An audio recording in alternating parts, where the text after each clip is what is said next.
Bonjour et bienvenue sur la chaîne de la langue française où on décortique nos expressions. On l'a tous entendue, celle-là. À la café, dans une réunion de famille ou après avoir fait tomber son téléphone 2 fois de suite, jamais 2 sans 3.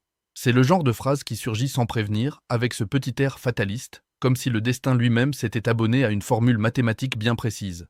2 galères, prépare-toi, la troisième arrive. 2 coups de chance, attends-toi à un dernier miracle. C'est une loi non écrite, une superstition sociale. Une formule toute faite qui semble régir les petits drames et les grandes surprises du quotidien. Mais alors, pourquoi 3? Pourquoi pas 4? Pourquoi pas arrêter après 2 et se dire « Bon, c'est assez maintenant ?»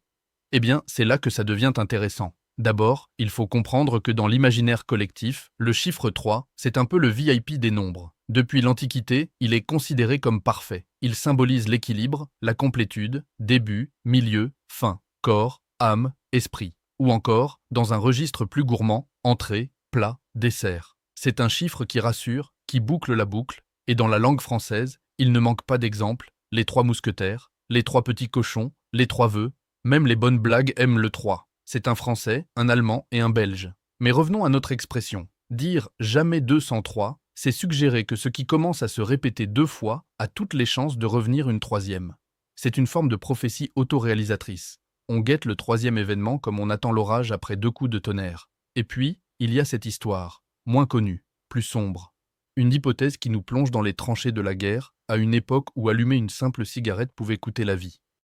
On raconte qu'à l'époque de la Première Guerre mondiale, ou parfois même dès les campagnes napoléoniennes selon les versions, les soldats, à court d'allumettes, se les partageaient à 3. Le premier soldat allume sa cigarette. Le tireur embusqué, tapis quelque part, voit la lumière.